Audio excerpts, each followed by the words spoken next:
On this lesson, we want to implement the login page. So after finishing this video, you can go to the login page from this link. Here you can see this beautiful login page and you can log in using sample user and password. And after the login, you can see this beautiful login successful toast message and the real username at the top on the header. And we also are going to implement the logout functionality. So whenever you log out, the user will be logged out and there will be another toast message for the logout. So let's do it together. On the login page, we have two sides to work on, the backend side and the front-end side. Let's start with the backend side. First thing that I want to do is creating the user router. Let's go to the code, open the backend folder, src folder, right click on the routers, add a new file with the name of user.router.js. Here, first of all, I want to import the router from the Express. Then I'm going to create the router by calling it and putting it inside a constant with the name of router. Now I write login API. As you can see, we are using router.post that uses the post method of HTTP methods. We normally use the post method when we want to send the data to the server. And for the login API, we want to send email and password. Now for getting the email and password, we shouldn't use request.params because we shouldn't put the username and password in the URL. We should use request.body. So let's write it. Here we go. Now we are getting email and password from the request body. Now I want to try to find the user based on this email and password from the users. But currently we don't have a database, so let's add some sample users to the data.js. So open up the Explorer, go to the data.js, go to the end of it, then add these sample users.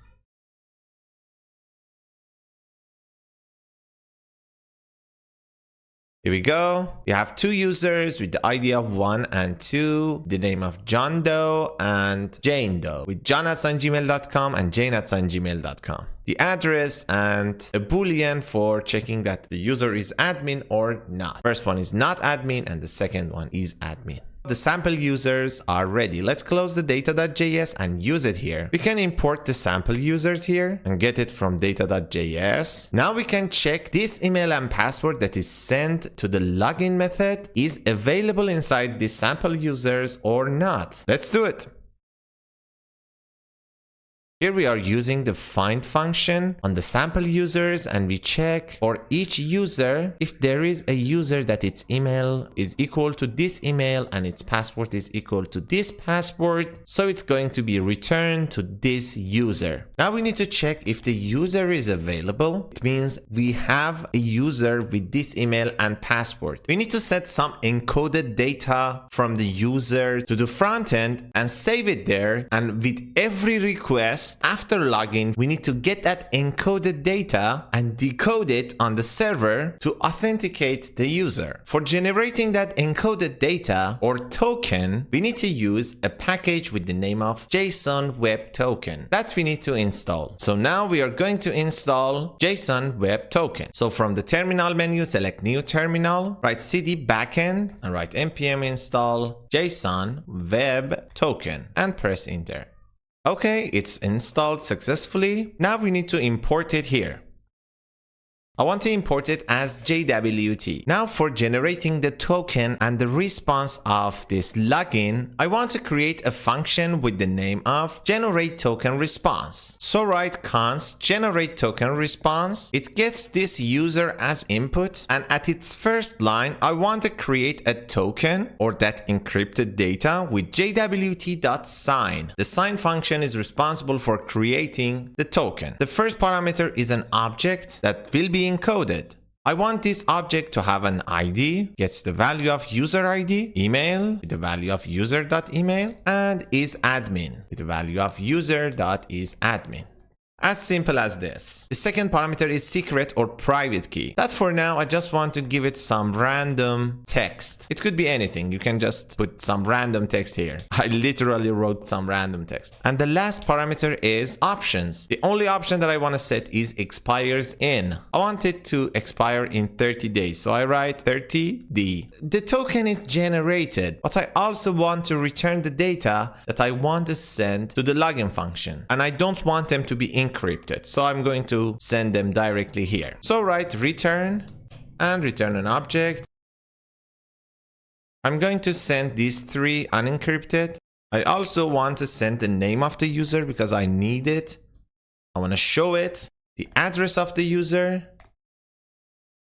And after all, I want to send the token that I generated here, this token. We can directly write token because we already have this, and JavaScript gonna automatically create key and a value with the name of token and the value of this token. Here we go. This is the data that we want to send to the user. Now we just need to use the generate token response and send it to the user. So let's write response.send generate token response. We'll give it the user. Then we are going to return out of this login API. And after this if, it means we didn't find the user. We need to send a bad request and send a message that the user or password is invalid. So write response.status bad request, that is 400, and its message is username or password is invalid. And for all status, I want to create a separate file and use it inside my routers. So let's go to the Explorer, right click on the src, create a new folder with the name of constants, because these items are just some constant. They don't do anything. They are just some constant values. Right click on it and create a new file with the name of http status.js. Inside it, we just need to write export const bad request equal to 400. It's exactly like writing 400 here,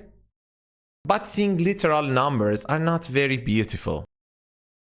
Now that we have this HTTP status, we can import it here. Close the Explorer, then import it by writing import bad request from constant ... It means its parent directory, that is src, and going to the constants folder, and the name of the file, that is http status.js. Remember, you need to put that JS end of it. Now that we import it here, this 400 gonna go here, but we are going to see it as an understandable text. Now let's see where we are. We installed the JSON web token. We added sample users, HTTP status. Okay, we finished the login API. We added the generate token response function. Now we need to add this router that we created to the server.js. So open the Explorer, go to the server.js, duplicate this line that is for food router, paste it at the bottom, change its address to users, API/users. And instead of food router, let's use user router. And then we can import it at the top. Import user router from routers/user.router.js. There's another thing that we need to add here. Since we are using request.body and we want to send our body data to the server as JSON, we need to tell this Express app to use JSON as the body. So it's going to know how to parse JSON body. We just need to write app.use express.json and call it just like this. Here we go. Let's look at here, and we just added the user router to the server.js, and we finished creating the user router for this lesson. Okay, the backend side is finished. Let's go to the front end and start the bigger side. Here, first of all, I want to create a user service and add 3 functions for it: getting the user, login function, and logout function. Let's do it. Close server.js and user router, close the backend, open the front end, src, services, right click on the services and create a new file with the name of user service JS. Close the Explorer. Here, first of all, I want to import the Axios. The first function is get user.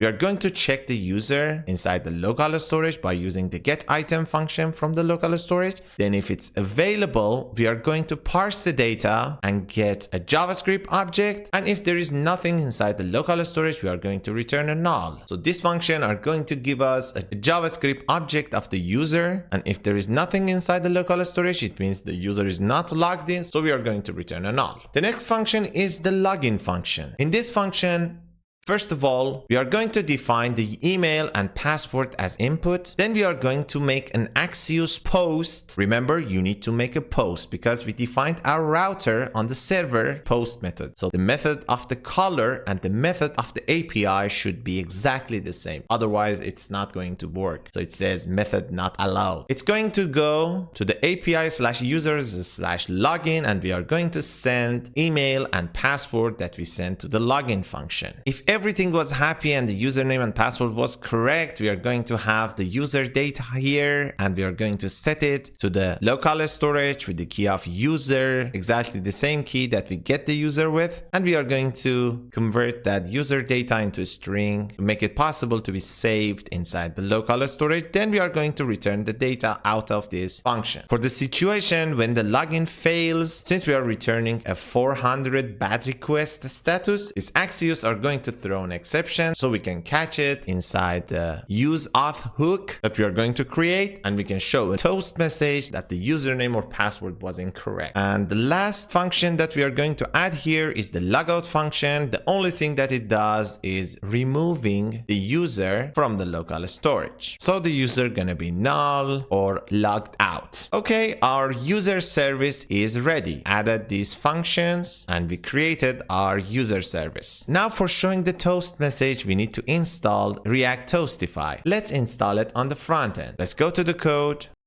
Let's open a new terminal and write cd frontend npm install react-toastify and press enter. Okay, it's installed. Let's check the Explorer and package.json to make sure that it's successfully installed. React-toastify. You need to have it inside your package.json. So let's close the user service and see where we are. We installed the React-toastify. Now we want to create the useAuth hook. And this auth means authentication. It's responsible for giving us the user and login, logout functions. Logout is a function. Okay, let's hop into the code. Right click on the hooks and create a new file with the name of useauth.js. Close the Explorer. At the first line, let's import everything that we need from the React. We need useState, create context, and use context. On the second line, I want to import everything from the user service. We want to use the user service here. And if you ask why I just import everything as a user service, because the names of the functions like login, logout are the same inside the user service. So I'm going to use them with the prefix of user service to distinguish between the functions here and the functions inside user service. And the last thing that I want to import here is the toast function from react-toastify. At the next line, just like any other hooks, I want to create a context with the name of auth context with the null initial value. Then I'm going to define the provider with the name of auth provider. That is a React component. We get the children of the props. First of all, I want to define the user state. We are setting the default value of this state equal to the user service.getUser. So it's going to check the local storage. If the user is already there, it's going to give us the object. Otherwise, this is going to be null. Now let's add the login function. Here we go. So we define the function with the name of login. It's an async function. It gets the email and password as input. Inside the try block, we use the login function from the user service and we pass email and password. So if the username and password was correct, we are going to get the user from the server. Then we are going to set the user inside the user state. Then we are going to show a successful toast using toast.success and passing login successful. And if by any reason the login was failed and we couldn't get the user, it's going to throw an exception and we are going to catch it inside this catch block. We are going to show a toast.error. So it's going to show red toast. Then we get the response data from this error.response.data. So anything that we send from the server are going to be shown here. So if you go to the backend, src, routers, and user router, we are sending username or password is invalid here. So going to be shown as a toast to the user. The last function that I want to add here is the logout function. Let's add it. Here we go. This is the logout function. It doesn't have any input. It just calls the logout function from the user service. So this is going to remove the user from the local storage, and we are going to set the user to null. So all the components that are using the user state, they're going to go to the logout state. And at the end, we are going to show a successful message that says logout successful. Now we just need to send our auth context provider and pass these values and functions to its children. So let's write it. We are returning the auth context provider, and we are passing all of these values, the user state, the login function, and the logout function. And we are going to put the children as the children of this provider. The last thing that we want to do for this hook is putting the useAuth function here for making it simple to use this context. So write export const useAuth, define a function, and use the use context with this auth context. So it's going to give us these three values in any components that we use this function. Now we need to put two provider inside the index.js. Auth provider for using this useAuth hook, and the toast provider for showing the toast messages. We also need to add the CSS file of this react-toastify. Let's add them. So go to the Explorer, scroll down, go to the index.js, close the Explorer. Here let's add all of them. We just added the auth provider from the hooks and the useAuth hook. We added the toast container from the react-toastify, and inside this address react-toastify/dist/react-toastify.css, we are going to import the react-toastify CSS. So it's going to be shown beautifully. Now let's add these two providers. We have the browser router. Let's add the auth provider. And let's put everything inside it. Then at the bottom of the app, I want to put the toast container with some configurations. Let's do it.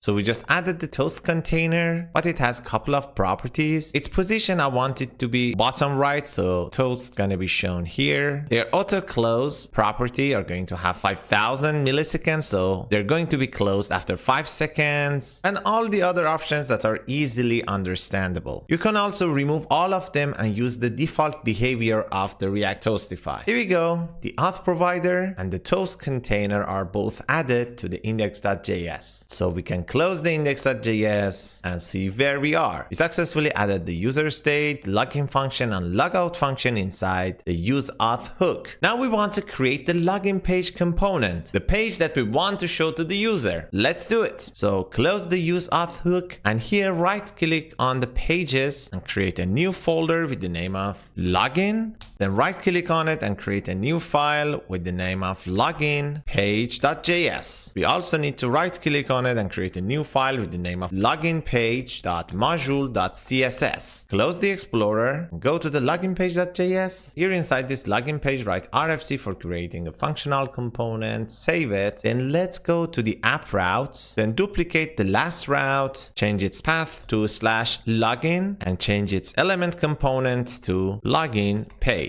So now if we go to the browser, we have an error. Let's check out the terminal, view terminal. As it seems, we didn't export the user router. So hold the control down in Windows and command in macOS and click on this user router file. So it will be opened. Now at the bottom of this file, we need to export the router. So we need to write export default router. Now if we go to the browser and refresh the page, we are going to have our data.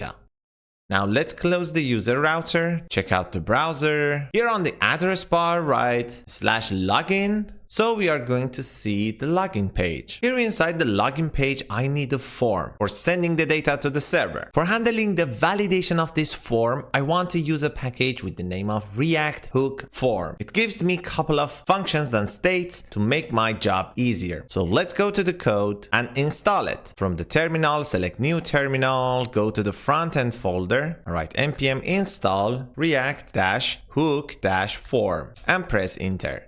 Here we go, it's installed. Now let's go to the login page, close the app routes, and here at the first line of the login page, let's write everything that we need from the use form. But before that, let's import the use form from the React hook here. Here we go. Now let's get everything that we need from it. We need handle submit. It is responsible for calling the submit function when there is no validation error. This register is responsible for sending all the events and references that is necessary for handling the validation. And this form state and inside it the errors are going to have all the validation error that our form has. Now I want to add the navigate function from the use navigate from the React router DOM, because after finishing the successful login, I want to navigate the user to another path. So I need this. Then I want to get the user state and login function from the useAuth hook. The next thing that I want to add is params from the use search params. This is responsible for giving us all the query params. When I say query params, I mean everything after the question mark. I want to get the return URL like this. For getting it, I need to write const return URL equal to params.get return URL. So I use these params for getting query string. You will understand how it works. Now I want to add a use effect. Let's add it. It's not imported. We need to import it here, put a comma, write use effect. Here we go, it's imported right now. Inside this use effect, we have a handler, and at its first line, we'll check if the user is null or undefined, then you need to return. You shouldn't do what we wrote on the next line. But if the user is not null and user has value, it means we shouldn't stay on the login page. On this case, if we have a return URL inside query string of the path, then we need to navigate to that return URL. But if we don't have any return URL, it just needs to go to the home page. And it's a very good thing to do because you don't want to see the login page when you're already logged in. The next thing that I want to add is the submit function. Let's add it. It's very simple. It gets an object that has an email and password, passes those email and password to the login function of the useAuth hook, and it goes into the process of logging in the user. Now we want to go to the return part of this login page. This is the biggest part of this component. We need to create a couple of components. Here, first of all, remove this login page, press enter, set the class name of this div to classes.container. We didn't add the classes yet, so go to the top and write import classes from LoginPage.module.css. So we are not going to have the error. Then add another div inside the container with the class name of classes.details. Inside the details, first of all, I want to add the title component that we created before. So write title, press enter to be imported, and set its title to login, then close it. So now if we go to the browser, we're going to see the login text. Now I want to add the form and its own submit. I want to use the handle submit function from the use form, this one. And for its handler, I want to pass our submit function. As I told you, this handle submit is responsible for checking for validation error. If we have any validation errors, it's not going to call the submit function. Otherwise, it's going to pass all the data from this form to the submit function. So we are going to have the email and password. Then inside this form, I want to write no validate. So the default validation of the form will be disabled. We want to show our custom messages. We don't want to use the browser's default validation messages. Here I want to add two inputs. But since I want to make all of my inputs inside this application similar to each other, I want to create a component for it. But this input that I want to create needs a lot of input properties because this register function needs them for handling the validations. So let's create the input component. Let's go to the Explorer, go to the components, right click on it and create a new folder with the name of input. Then right click on it, create a new file with the name of input.js. Then right click on it again and create a new file with the name of input.module.css. Let's get back to the input.js. Here, first of all, let's write RFC and press enter. Here, I don't want to export this function directly. Instead of this, I want to export default react.forwardRef, and then I'm going to pass this component. You need to do this whenever you have something like input inside your custom component and you want to forward its reference to its parent component. Now I want to add all the input parameters that I need for this component. We need label, its type, is it text, password or something like that, its default value, onChange event, onBlur event, its name, and its error. And as you can see, we also have the reference here. This register function here is responsible for creating a reference, passing it here, so this reference will be set to the input that we want to define. And by doing this, this onChange and onBlur functions are going to work fine. Let's continue. Here at the first line of this component, I want to define a function with the name of getErrorMessage that is responsible for giving us specific errors based on the error types. Let's add it here.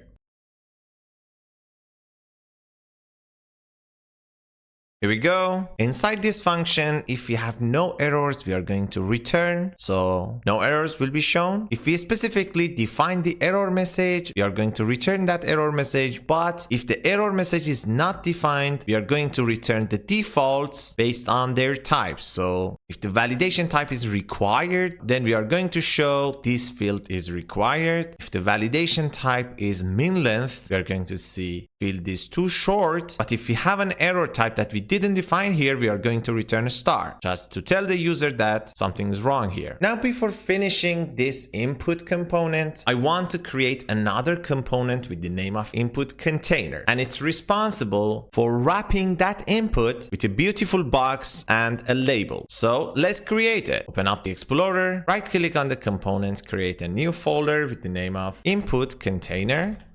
Once again, we want to create a new file with the name of input container.js and another file for the CSS input container.module.css. Here we go. Close the Explorer. Let's get back to the input container.js file. Here, let's import classes from the input container.module.css. Then write this simple component.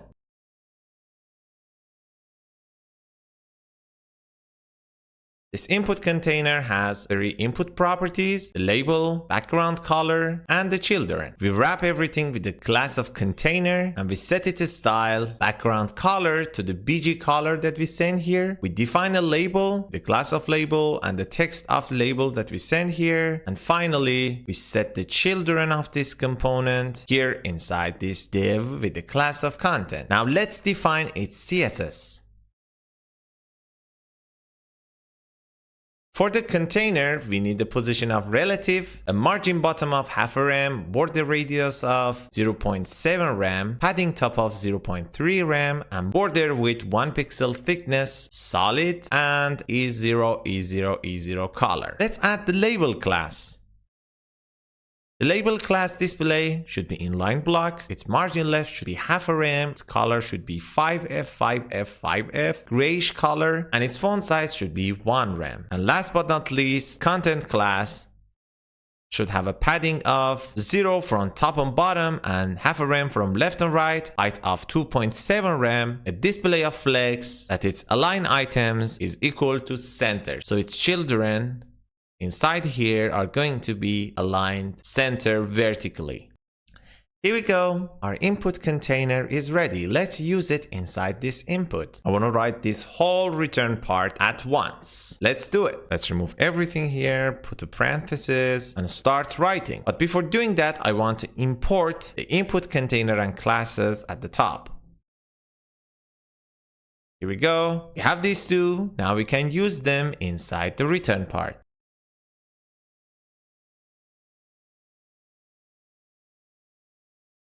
Here we go. As you can see, we have our input container. We set its label to the label that we pass to this input, and we use the input and this div with the class of error as the children of the input container. Now let's look at this input. Here, as I told you, for having the reference of this input, we need to use react.forwardRef and use this reference as the second parameter of our component, so we can pass the reference of this input to its parent component, that is LoginPage. So it's going to work perfectly. And here inside this input, the default value, class name, type, and placeholder are what we created, and this ref, name, unchange, and unblur is what is created using the register function of useForm from the React hook form. So the things that we are passing to this input component, we are using it inside this input. And here at the bottom, we check if we have any error, then we are going to show them with the class of error, and we are going to use the getError message for getting the current error message of this input. You will understand better how it works when we use it inside the LoginPage.js. Here, scroll down inside this form. Let's start using this input. Here we need to write input. We use our input component, set its type to email, and its label to email too, but with capital E. It's going to be better. Now we want to spread all the members of the register function from the React hook form. We want to set its name to email. Remember, this name that you use inside the register should be exactly the same with the one that you use inside your submit function. And for its validation options, I want to set its required to true. Then I want to use this pattern that is the regular expression for the email. You can copy this from the code changes link in the description below, and its custom message will be email is not valid. I just put 2 D's here. Okay, so if anything that the user inputs inside the email input doesn't match this pattern, that is the email pattern, it's going to show email is not valid error. Now here, after this register, I want to set the error of the input component to errors.email. Then I'm going to close the input. And these errors are coming from form state, errors coming from the use form. Now we need to do similar thing to this one for the password, but it's much simpler because it doesn't have a pattern. We are using our input component with the type of passport, with the label of passport, and we are using the register function with the name of passport. Once again, this name should be exactly the name that you have here inside your submit function, and we just set its required to true. And we pass the error of the passport by using the errors.passport. Now if we look at to the browser, we'll see this. As you can see, the input container has its own styles, but the input inside it doesn't have any styles. Go to the code and go to the input.module.css and add the style that it needs. Let's start with input class. Let's set its width and height to 100%. We set its border to none, but because I want to show an animation for the border bottom, I set its default value to 0. Then I define transition for the border width with 150 milliseconds or 0.15 seconds with the useAuth curve. Then I set the background color of this input to white, its font size to 1.1 rem, and its outline to none. Now if we look at the browser, we'll see that the placeholder has very strong color and a big font size. Let's make it smaller by writing this. You can write input : placeholder for selecting the placeholder of the input. We set its color to this, df, and its font size a little bit smaller. Now if we go to the browser, it has much lighter color. It doesn't hurt the user eyes. Now for having that border bottom animation, we just need to go to the code and add this. When we focus on this input, we set the border width to 2.9 pixels. Now, if we go to the browser and click on these inputs, you're going to see this beautiful animation whenever we go in and go out of our input. Now, the last style that I want to add here is the style of the error. Here we go. Its display should be flex, its justify content should be center, and its align item should be center too. Its position will be absolute, and it's going to stick to the top, and it's going to have one rem base from the right. Its height should be 100% with 12 rem. Its color should be red, text align center, and its font size should be 0.95 rem, or 95% of a rem. We are not going to see the error inside the browser right now because we are going to see them whenever we click on the submit button. And I'd like to create a component for the buttons of this website. So let's open up the Explorer, scroll up and right click on the components, create a new folder with the name of button, then right click on it, create a new file with the name of button.js, then right click on it again and create a new file with the name of button.module.css. Close the Explorer, get back to the button.js. Let's import the classes from button.module.css. Now here we can write RFC for creating the functional component. You can remove this import of React, we don't need it. And for this button, we have a couple of properties, styles, and events. Let's add them. We have the button type would be submit or button, its text, its onClick event, text color, background color, its font size, width, and height. Very simple. Now for these properties, I want to set some default profs to make it easier to use. Let's add them.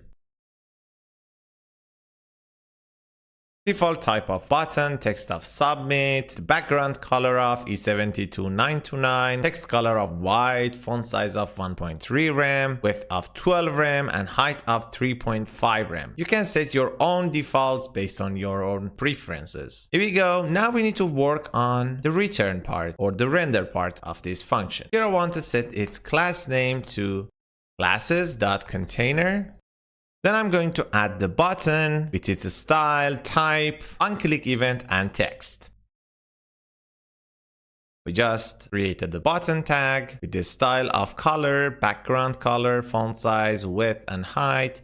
We set its type to type, onClick that we get from the input props of this button. And finally, we set the text to this text. Okay, our button is ready. Now let's use it inside the login page. Here we go, press enter here, then write button. Seems that it's not imported here. Let's write it again and press enter. Here we go. We have it with the type of submit and the text of login. Here we go. Let's look at the browser. As you can see, this button doesn't match the theme of our website. So we need to go to the button.module.css to set the style that the button needs. And let's start with the container.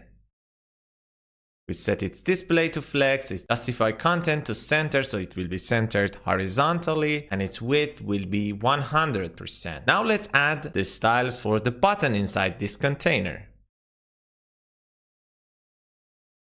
Set its border and outline to none, its opacity to 1, font weight to 100, the lightest possible, border radius to 0.8 rem, width of 100%, margin 1 rem from top and bottom, and auto from left and right, so it's going to be on the center, and its opacity is 80%. Oh, I wrote it twice, sorry. Its opacity should be 80%, and we are going to make it 100% when we move our mouse over it, so it will be a little bit interactive. So let's write the hover effect.